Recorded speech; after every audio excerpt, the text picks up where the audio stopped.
Welcome to the Olah Show, where we go beyond headlines and sound bites to uncover the real stories shaping leadership, power, and the future of nations. My guest today is a man whose political journey reflects the evolution of a new generation of Nigerian leadership, one grounded in grassroots engagement, party loyalty, and national ambition. Honorable Fuad Laguda is a member of Nigeria's House of Representatives, representing Surulere Federal Constituency 1. His rise from party organizing to national lawmaking has been marked by discipline, consistency, and deep political strategy. He's widely regarded as one of the emerging power brokers within his party and a voice of Lagos's new political class. Today, we sit down for a rare and honest conversation about his journey so far, his work in the House of Representatives, the realities of Nigerian politics, and what lies ahead as the nation approaches 2027.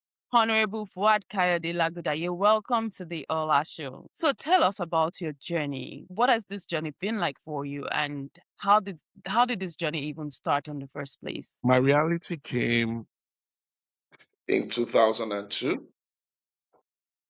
That was when I first had the intention to contest for being a councillor in my ward G, that's Street Oglano under Surulere local government.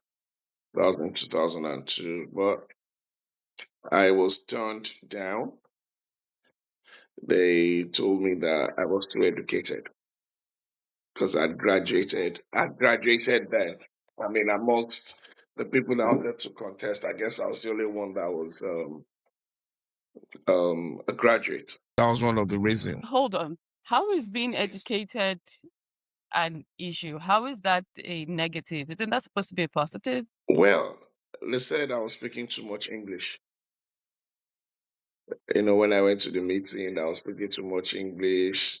I wasn't seen as, in quote, one of them, as at that time. So I had my faults, they had their issues.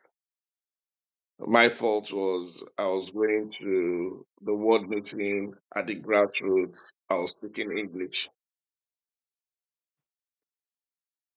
so they were like, ilé tí gbóyìn bójú, ilé yóò ní gbọ́rọ̀ sí wa lẹ́nu. So that was what it was like back then. But that's when I started my journey in 2002. And since then, I've not looked back. In between, quite a number of things happened. Okay, so when I lost as an aspirant, I didn't get to become a candidate, and that was under Alliance for Democracy. You asked me that when did the urge for politics start? That was when I started, but the urge was, I think, was still something that is inbuilt. I just felt like I wanted to serve the people, and I wanted to give back to the people. I like seeing people around me being happy and equality to the best of my ability. And the only way I could do that was to be in governance. So that's just been my motive, and that's what's still leading me to today. So when I failed in politics, I joined civil service, and I started as a level 8 officer, a tax administrator in Lagos State Board of Internal Revenue. I had a lifespan career of 21 years. I did 13 years with Lagos State government, and I did approximately 8 years with Federal Inland Revenue, where I left as a designated assistant director. So, in between that period, while trying to get myself acquainted with how politics is done, what is being played, I formed an NGO that I was using to get to the people, which was fully funded by me, family, and friends. Okay. What was that NGO doing? We were providing to the people at a low scale, but I guess we're effective because we're giving out jam forms, WIAC forms, training people on skill acquisition, vocational studies, promoting people doing little trades and everything. So at a point, I can't remember that year on top of my head now, but at that there was a year that one of our beneficiary of Jam Form was third overall in Nigeria. The name of our NGO was Patriotic Association of Surulere. Okay. Yeah. So That's in good. 2014, I guess I had a sharper tooth and I vied again for House of Assembly. And I'll say that I think that was the year that really gave me my springboard in politics in Surulere, most especially. It was a very, very tough one. But at the point of the primaries to emerge as candidate, I lost to Honorable Desmond Olushala Elliott, who till today is still our House of Assembly member. So in 2022, again, between 2014 and 2022, I became more active politically. I was doing quite a number of things for the party, both at the local and state level, serving in different capacity, different election campaign activities. I was fully involved. 2022, but no, 2021, I emerged as the party chairman for All Progressive Congress Surulere chapter.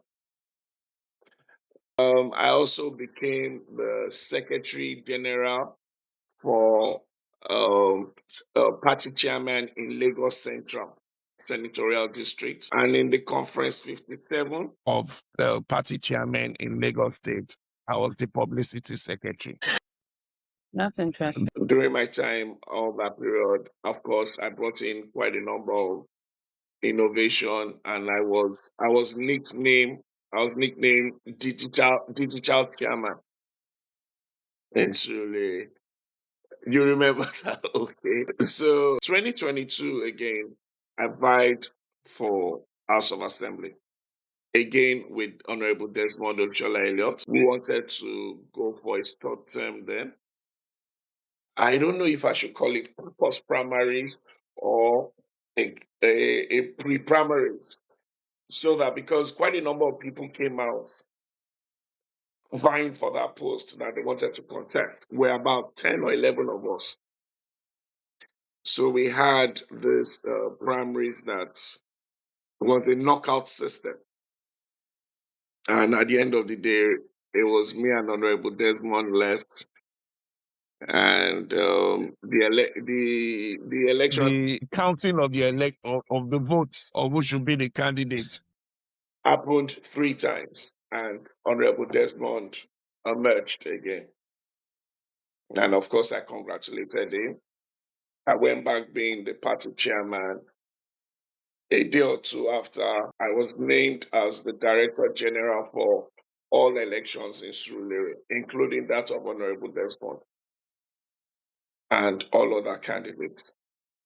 And I'm sure we all still can remember that 2023 election was one of the toughest election, and I delivered all my candidates in flying colors. Which That's great. thank you. So what was that process like? What did that process entail? It was a tough one. That was when the emergence of the Obedience and the Labour Party that came as a tsunami. But I mean, and we were not left out. We campaigned rigorously. And it was a very, very tough one, I could say. But we took the day. We delivered on our candidate. And I mean, we had one of our candidates that by his name, a lot of things were opening for us. And that's Right Honorable Femi Bajabiamila, who did or still doing a lot in Surulere and Enviro. So, I mean, the election was like that. So, after the election, which was Right Honorable Femi Gbajabiamila's sixth term, he was appointed by our president, Asiwaju Bola Ahmed Tinubu, as his chief of staff. So he had to vacate the office. So that was June 2023. And of course, by him vacating, we had a lot of people that were already warming up. And I was still the party chairman. I was looking elsewhere. I wasn't too keen. But of course, if I was, if I had the opportunity, I would jump at it. And the opportunity came, and I went for it. The funny thing then was I can't. One at that time there was this newspaper captured that named three of us as leading contestants for the listing, and something caught my view there, and I was referred to as the least experienced. Yeah, and that was mainly because I've never held a political position before, but forgetting that at that time I was the party chairman. So, in as much as I was not a former or ex of this, I was at that time the party chairman. And that helped me a lot because I was in charge of every member of APC. I had direct contact with the voters. I had direct contact with the party members, which worked in well. And the journey started, and we held our primaries in January 2024. Four others contested with me, and I came out in flying colors. There were 30 delegates, and I had the whole 30 delegates. So did you get 30 delegates because you were the No, at that chairman time I've and they stopped being the felt chairman. No, the moment that I picked up in June, I had to step aside. I can't have the yam and the knife. so was it because they felt indebted to you or because they saw the vision and they were able to tie into the vision? No, it had nothing to do. Nobody's indebted to anybody in politics. No permanent friends, just interest. So it had nothing to do with whether being indebted or anything. You'll see brothers, siblings, father, son going separate ways in politics. So it had nothing to do with being indebted to me.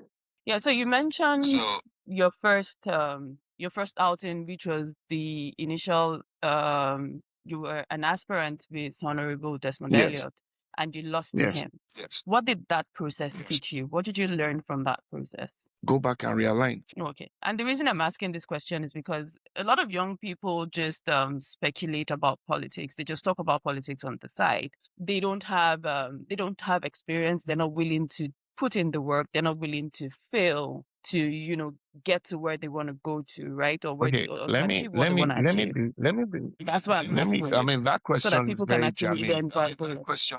In 2014, while I was moving around, because when you want to contest, it's not just about your local government. You seek support from the outside, and in one of those my journeys, I met with a very, very experienced politician, and who at that time was on his way to become a minister. And he also happened to be a family member in court.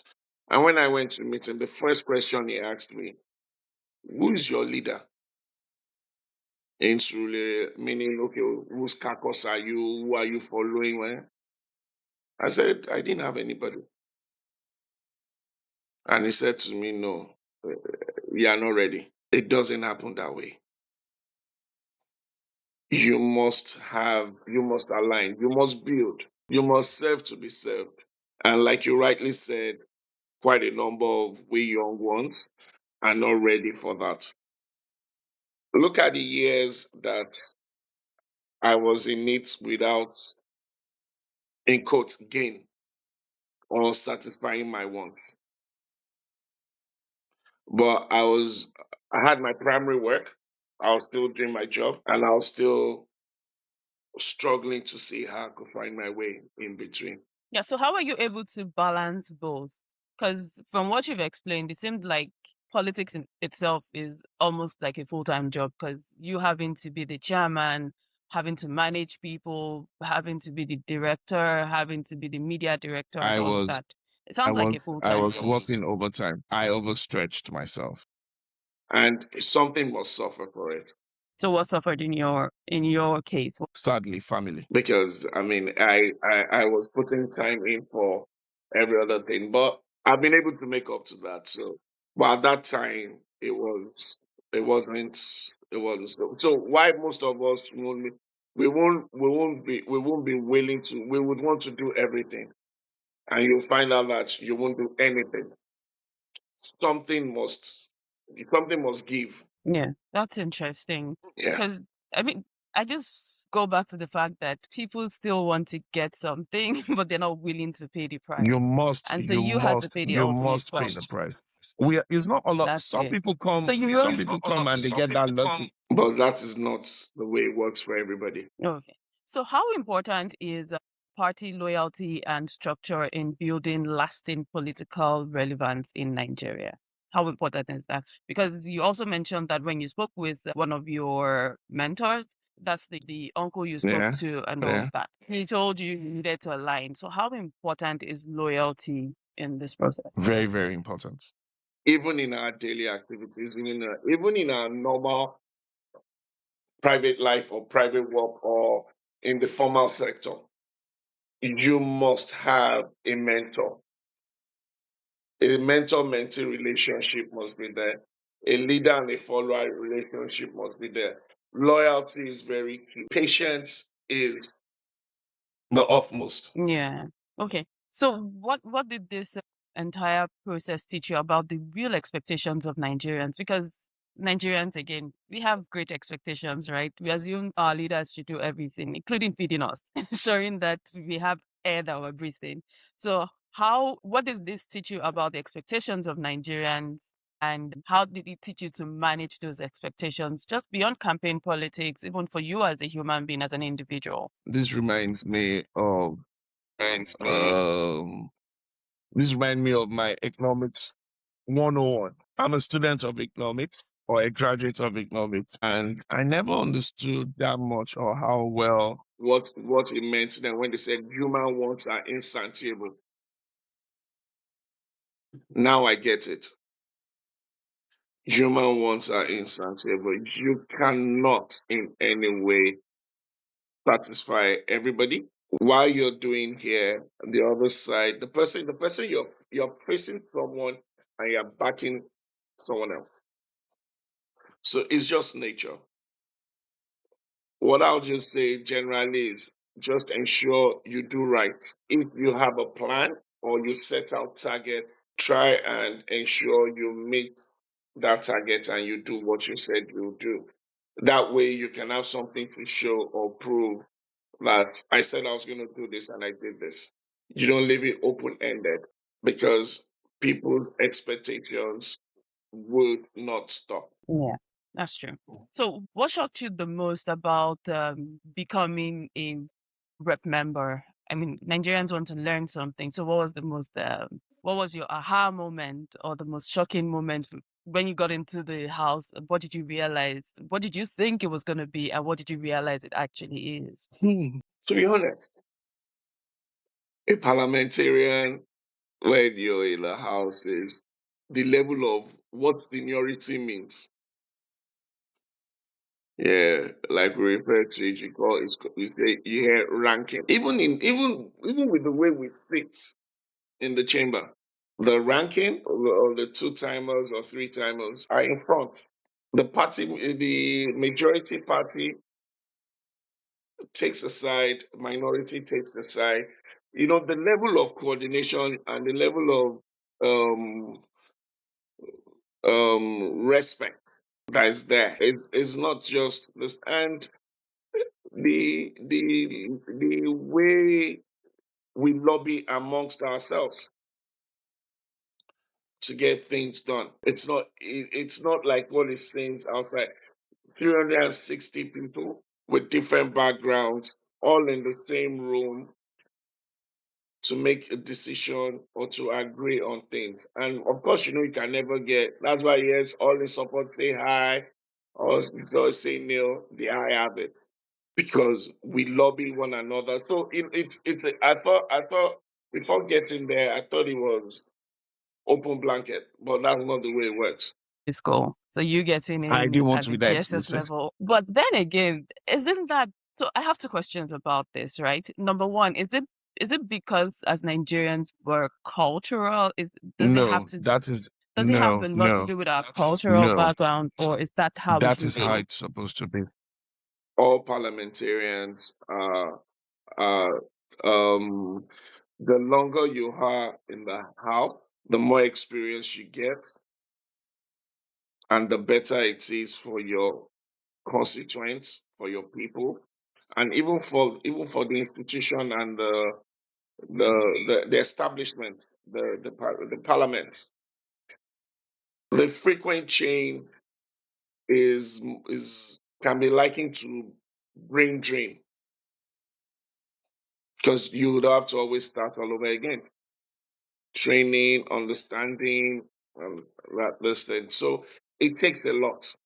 If you go to the Western world, you find people that have been in the parliament or in Congress. They've been there for years. It's not because they're not other people, but because they've understood what the institution is built on. Yeah. So they understand how the system Yes. works. Yes. Yeah, but that also brings me to my next question, which is that why we have more career politicians than people that are actually passionate about growth, change, and impact? Because yes, like you mentioned, even in the US, even in the UK, we have people that have been in the Congress, in the Parliament for decades. Things like that. I feel like at some point lethargy sets in because yes, you're used to this system, you understand how to, for the lack of a better word, be game the system or play the system or make it work for you.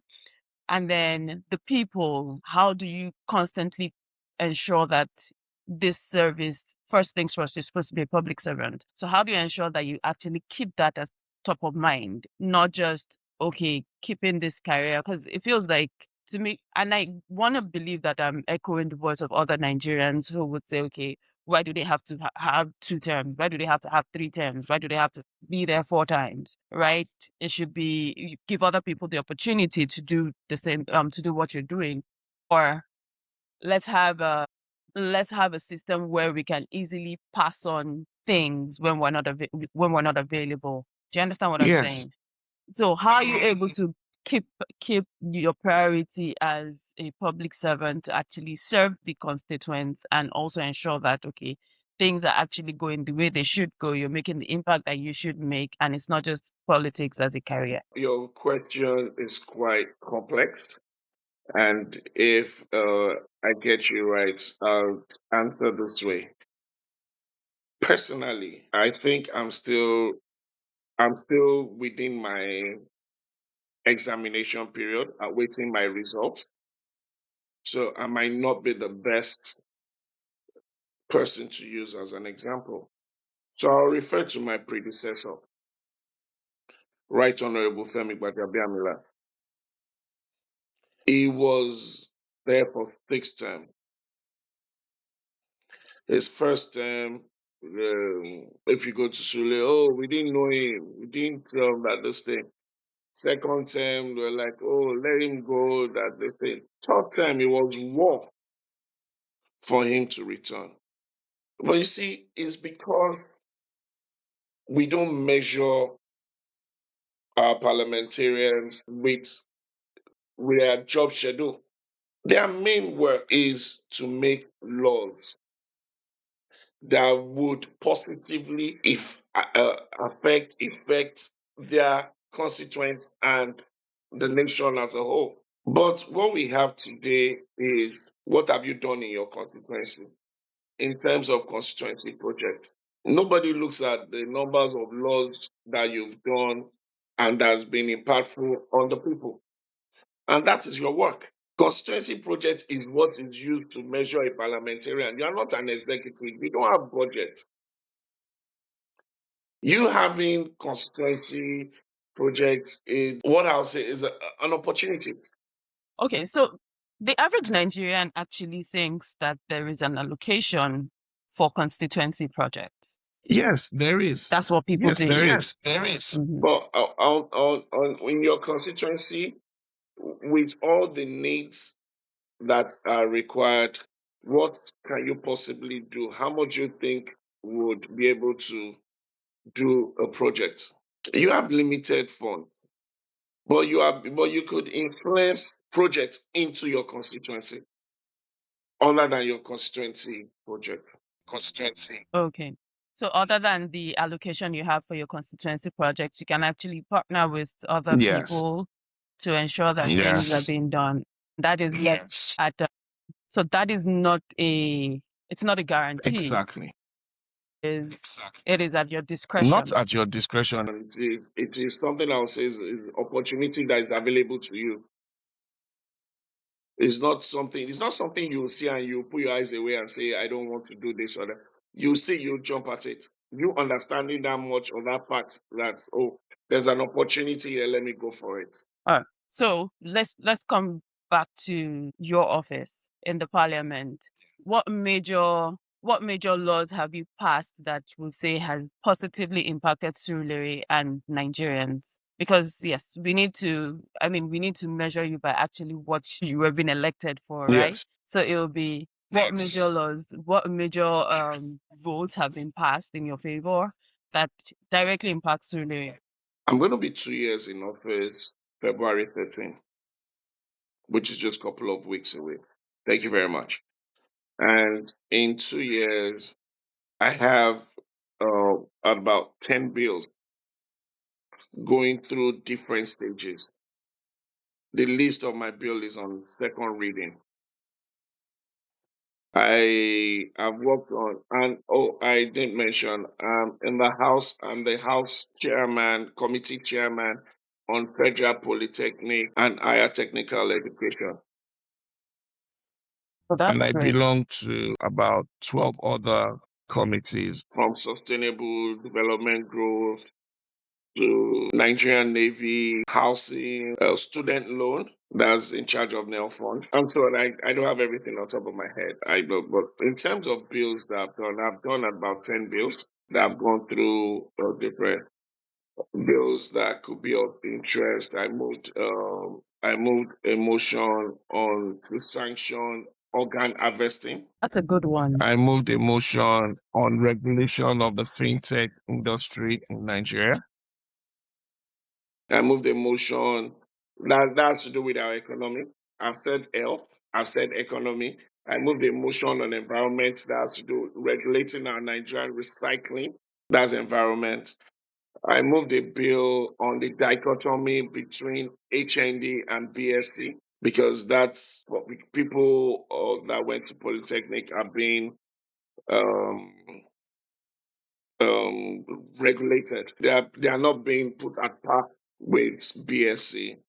So I'm working on a bill that has this thing. I've touched most important sectors in the economy. I have about 10 bills right now that I'm working on. None of them have been assented, but I've got bills that have gone through public hearing, that have gone through reports, presentation on the floor.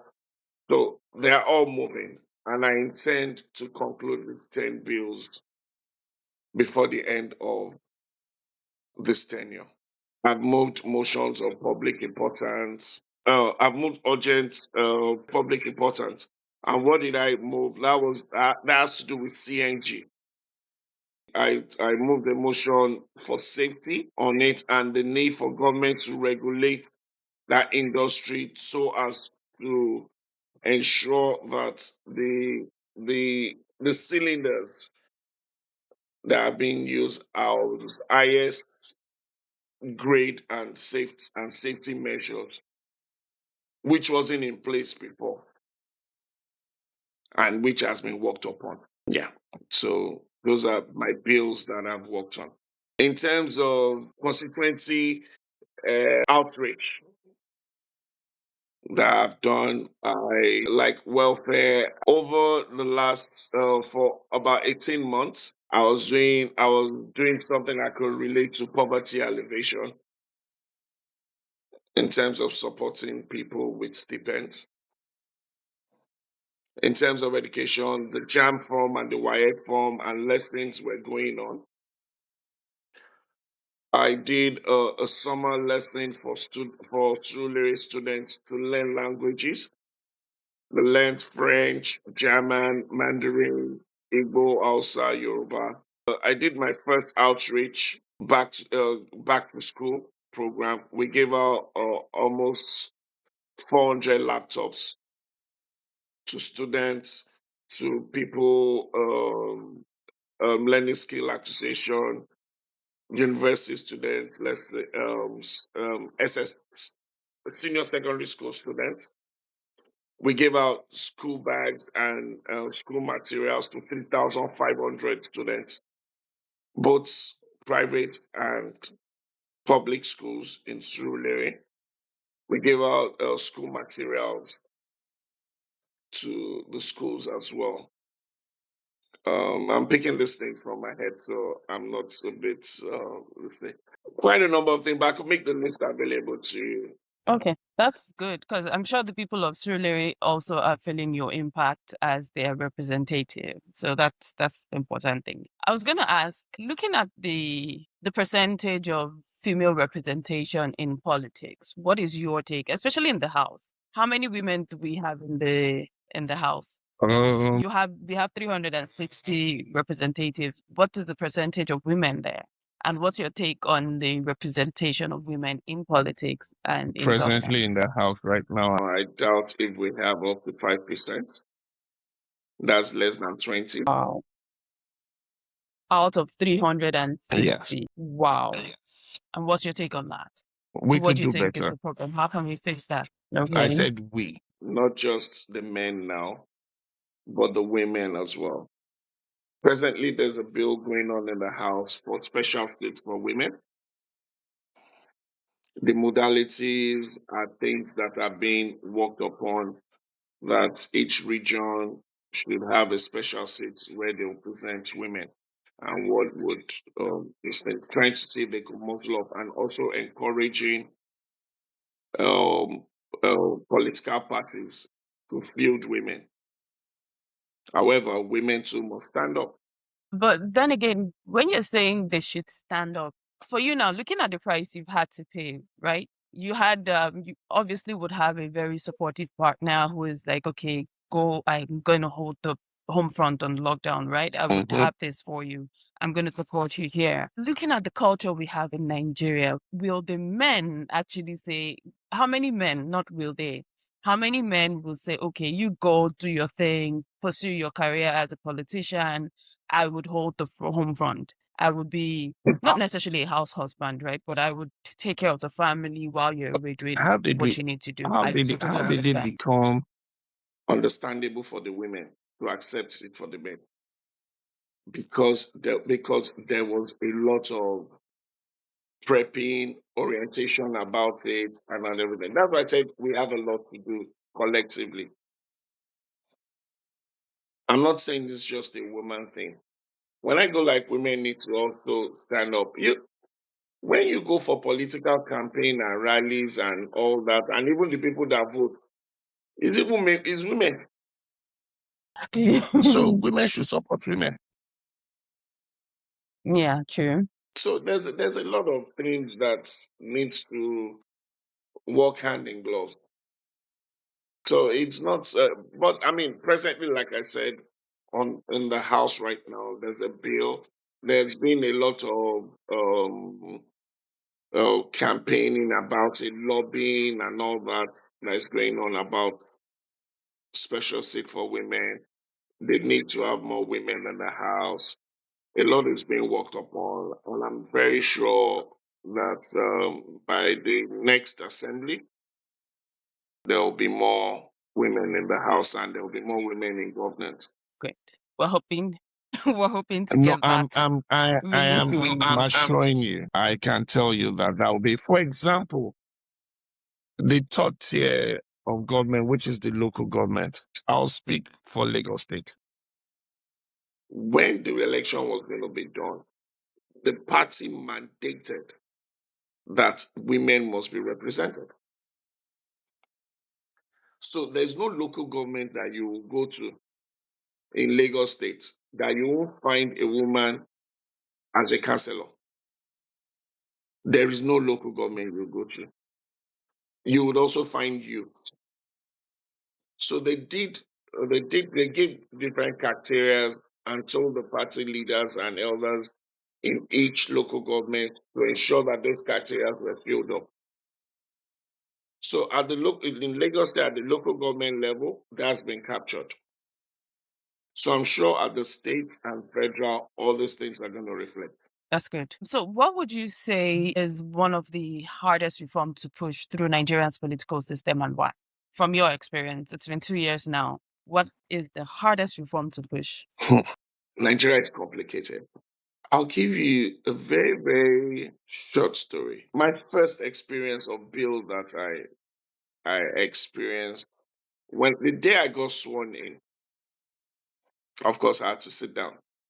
So because work had started, I started learning. A colleague of mine then, God bless her soul, she's passed on now, Right Honorable Ononoga. She was a woman, she was the deputy chief whip of the house. She moved a bill concerning qualification of the president. Who wants to be a president? Anybody that wants to be a president of Nigeria should be a graduate. As against what we have today, that all you need to be a president of Nigeria is attempt WAEC. Not even pass WAEC. Really? Yes. So she was saying that Yes. If a graduate wants to get a job, an argument. And it was, why was it thrown out? A certain fraction, a certain sector of fraction of the nation said is not necessary. And we had to vote on it. And they carried the day. Wow. So looking at So what I'm you just trying to mentioned tell it's you here is that Culture, interest, a lot of things come to play on different matters. true. And then you mentioned that you have to lobby your colleagues. So that means getting into the house, first things first, you're looking for people that will be in your corner, people that will support your bills. yes, And you're constantly trying to partner with people to ensure that your bill gets yes, passed. How effective is that process? That is what it's all about. Because I've told you that, do you know, in your household, the way you see things is not the way every other person sees it. I'm just using a unit now, just an household. So you have to let the other person reason and see things from your own point of view. There are two sides to a coin. He's a boy, he's male. We've both said the same thing, but we use different words. Now argument can come up that what is the right word to use? Because what I asked is, what is the gender? You get? So when you say gender, you could fall under male. It's when you're asking probably age group that you say boy, man. So that's just what it can be likened to. Yeah. And then you mentioned at the beginning that at first you didn't get elected as a councillor simply because you were considered overeducated. And I feel like that's also one of the issues that people complain about, especially young educated people. They find it difficult to have those conversations and not necessarily come off their high horse, but it's also the fact that when they get to these places, it's difficult for them to blend in. It's difficult for them to get accepted. So how do you advise that they manage that? Saying that you have gone through that process, you were able to manage it, and you're eventually able to get to where you're at today. But for the young person or for the educated person who feels, oh, politics is too dirty, politics is too stressful, or these people won't understand me, and even when you're communicating with them, they're saying, oh, you're speaking too much English. You're not going to listen to us when we're talking to you and all of that. How do you advise them to navigate that process and eventually, scale through? We must meet in the middle. Like I told you then, I mean, I told you that it's not just about what their complaint was. I also didn't come in doing the right thing. Okay, what was the right thing? First and foremost, we understand that the elites don't get involved in politics. And it's not the fault of the grassroots. With all due respect, there's a Yoruba adage that say, oh, Bawon Simbe, oh, Bawon Dasi. Something you're not involved in, you cannot come and say you want to lord over it. You have to participate. And that is where we still have problem. But it's getting better. It's getting better now. What I was talking about was about some 23, 24 years ago. A lot of things have changed, and there's improvement. So we have more elites in politics? it's growing. I won't say we have more. It's growing. Okay. It's growing. It's getting better, and even the grassroots people are knowing better. They are improving as well, or we are improving because I'm grassroots. We are improving as well. So we like I said, we need to meet in the middle. So anybody that wants saying politics, you say politics is dirty, it's dirty. Come in and clean it. And when you're coming in with like minds. Because politics is a game of number. True. Very important. That's what I tell people Exactly. too. It's very important. So one last question. What core principle guides every political decision you make when the pressure is high? At the peak of that pressure, what is that thing? What core principle guides your political decision? First and foremost, I look at things that in a way that it depends on what the subject matter is. A lot of things come to play. Interest. Would I like if this is being done unto me? And again, interest.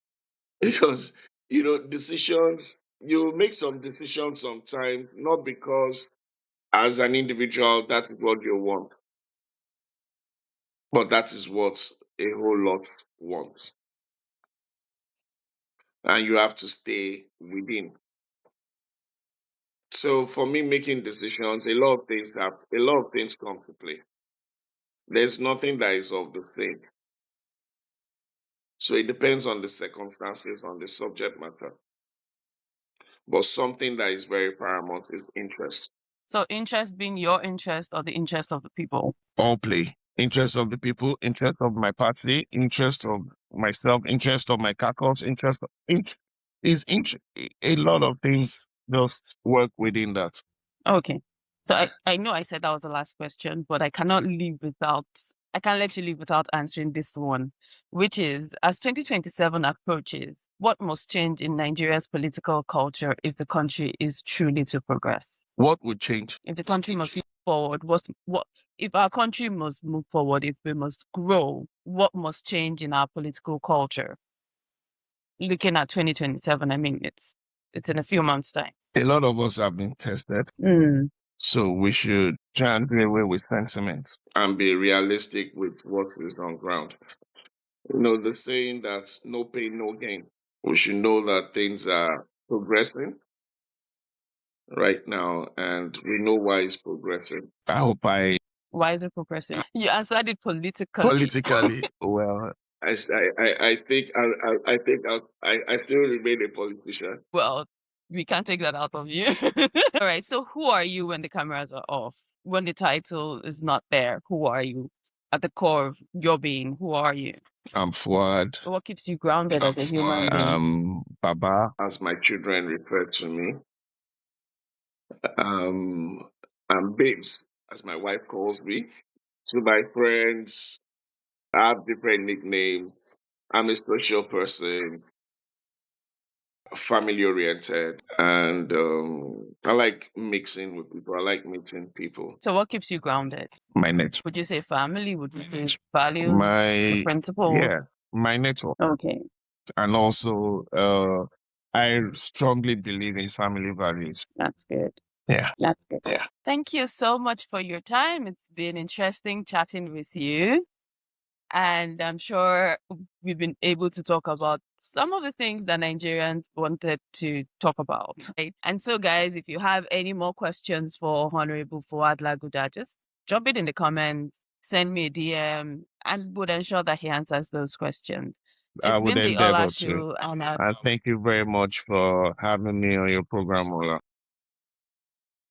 thank you so much for making our time for us today out of your super busy schedule. Thank you. Thank you. And send our regards to your family. Thank you very much. So, guys, Same here. Thank you very much. you're welcome. So, guys, it's been the Olah Show, and I've been talking to Honorable Fuad Laguda, who's representing Surulere Federal Constituency 1 at the House of Representatives. So, if you have any more questions, like I said, send us a DM, drop it in the comments. Just talk. Let's keep this conversation going. Till next time. Bye for now. All right.